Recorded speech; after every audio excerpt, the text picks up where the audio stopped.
I just couldn't get out of bed. Hello, this is Jack from tofluency.com, and this English lesson is going to give you some fantastic listening practice, and you're also going to learn words and phrases related to sickness. Yesterday I had to cancel my live lesson, and if you don't know, I go live on YouTube every Wednesday at 10:30, but I had to cancel yesterday's lesson because I couldn't get out of bed. I knew I was coming down with something on Tuesday night because I started to get a stomach ache and I had really low energy.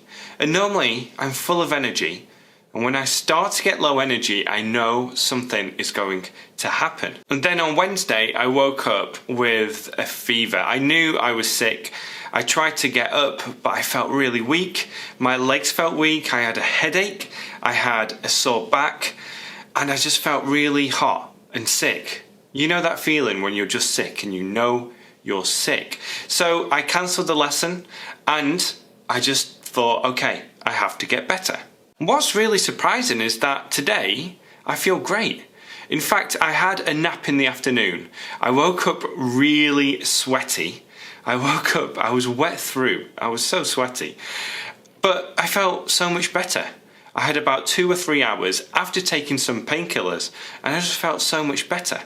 And I wasn't sure if I was going to wake up fully recovered today, but luckily I have.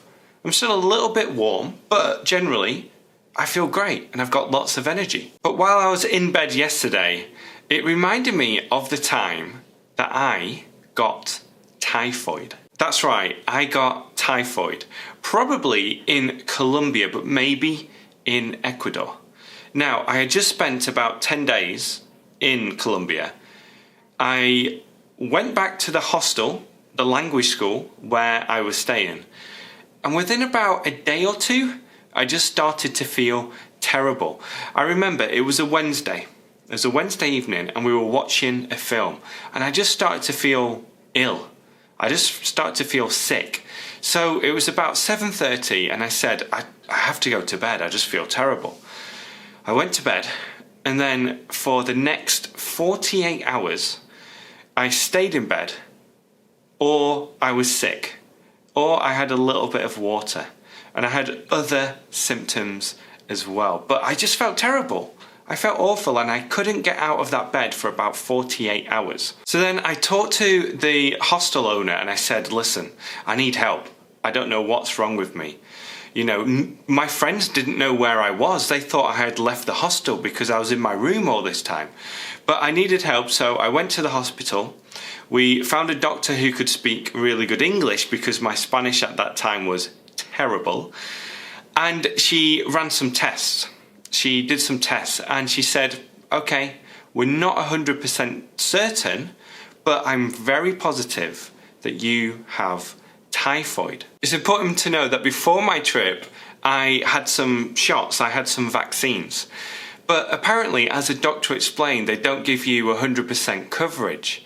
So in my case, they didn't really help because I got typhoid. So I was prescribed some antibiotics, and it took me about 2 weeks before I had the energy to do anything really.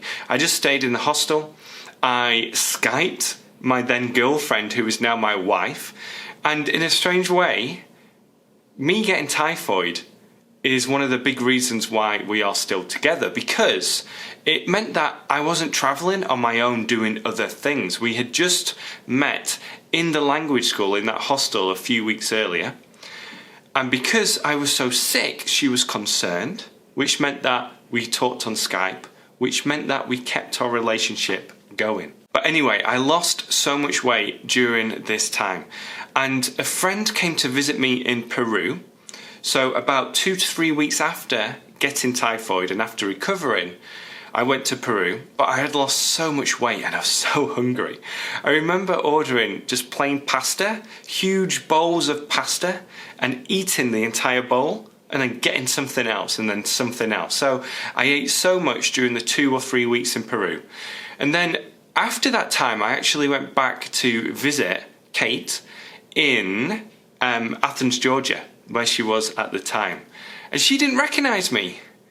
When I came off the airplane, she didn't recognise who I was because I had lost so much weight. But 10 days in America, eating burgers, drinking some beer, really helped me. Luckily, I didn't really get sick in a big way again for the rest of my travels in South America, but getting typhoid was bad. I'm just really grateful that I managed to find the hospital and a doctor who could help me overcome this sickness, and that it didn't affect me too badly. I've used a lot of words and phrases related to sickness in this video, and I've listed those in the description below.